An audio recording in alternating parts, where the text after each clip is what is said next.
Milton Kaplan. Mr. Kaplan, how old are you? 86. Oh, you're a young guy. That's right.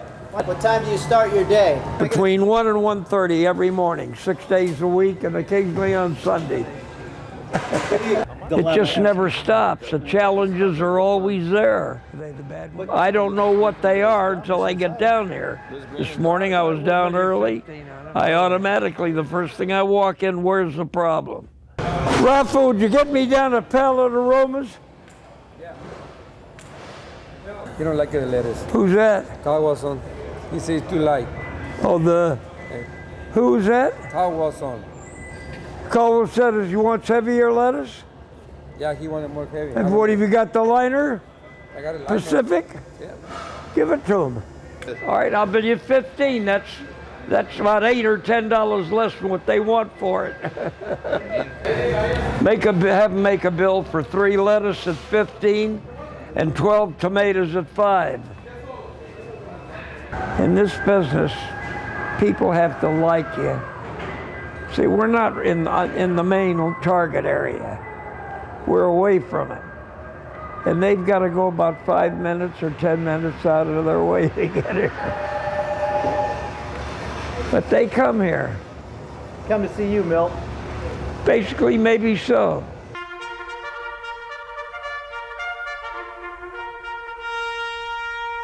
I went in when I was 18. What branch? 1943, went into Riverside. Were you in the Marine Corps? No, I was in the infantry. Infantry Army. They put me, we was in an 18, 19-year-old group. We went out of San Francisco to Hawaii, 1943. Is that exciting? I had a steak dinner that Sunday night when I arrived for $2. You remember that, huh? Oh, yeah. All right, so where did you go from Hawaii? I took my training with the 7th Infantry, the 7th Infantry Division. Yeah, they trained us in Hawaii, and from there, we went with the 1st Marine Division to Peleliu and Angkor. We stopped at Guadalcanal, and from there we went on to hit the beaches at Peleliu, Angkor. The 1st Marine Division went into Peleliu. We went into Angkor, the 81st. When I went over the side of the ship, I was in the 4th wave. There must have been 200 Japanese pilots in the water. I was a demolition man attached. They reassigned me to the 1st Marine Division in about a week. But before that, I got hit over there on Angkor. I was blowing caves. That was my job. That's when I got hit with shrapnel. How many caves did you blow up? About 10. About 10? Yeah. But those Japs, they kept coming. They didn't stop. Tell me what you were thinking when you got hit. You went down, right? I mean, no, I didn't go down. It didn't kill me. It just hit me in the side here. It didn't kill you? Shrapnel, no. Yeah, I could tell it didn't kill you. It didn't kill me. I was still breathing. Right. So boy, it was hot. What did your body was all red, So what were you thinking when you got hit? Did it make you mad? It just gives you a sting, I was heading to blow up a cave. I was I carried a 50-pound shape charge on my back all the time. So they sent me out on a hospital ship, did me a fast cure, and sent me back in. We fought with the 1st Marines on Peleliu, and then after we fought 2 weeks over there, or 3 weeks, they sent us into the Philippines, and I fought in the hills for a year. How come you never got killed? I don't know, lucky. You were lucky. Just lucky I got hit and got out. I was one of the few. They had 17,000 casualties in that Peleliu, the Marines. Most of the guys re-enlisted because of the money every month, And I thought about it. And I was 21. And I said, I can handle this last 3 years, but another shot like this, I don't know. I didn't want any more wars. So you still think about those days at all? Not really. No. Glad look at them, just another, when you're 18, you don't think about anything. You can handle most everything.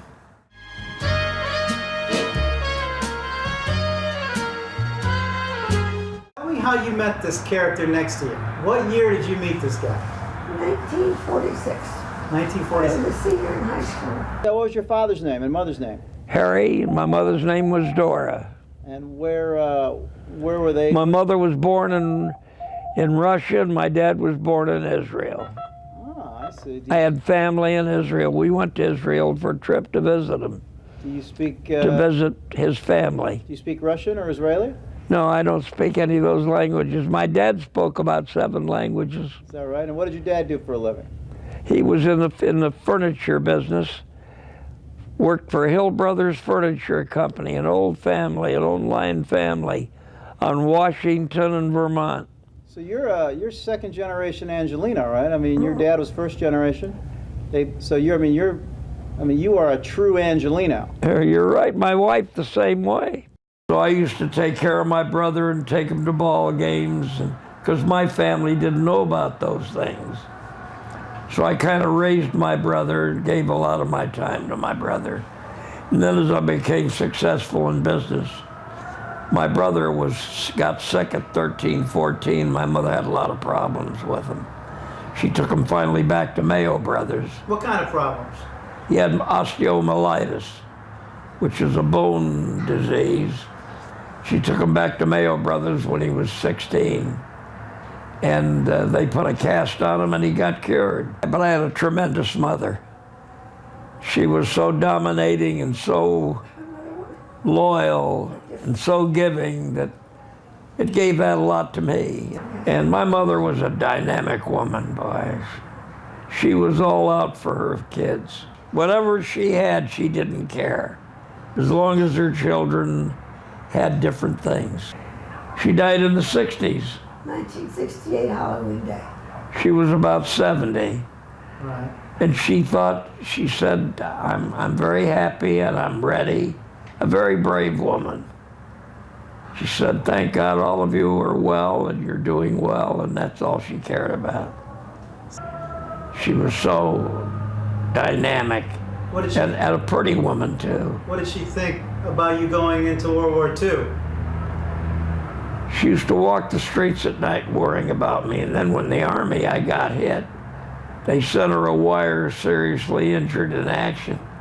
She couldn't get over that. She used to walk the streets at night thinking about me. Because there was no way for you to communicate from the... I used to write her a letter every day that they would let me, to tell her that I was well, that I'd be all right, not to worry about me. So what was it like when you first saw her, when you came home? Oh, it was tremendous. Where did you come in at? Did you come in the LA? San Pedro. Was she waiting for you? Oh, yeah.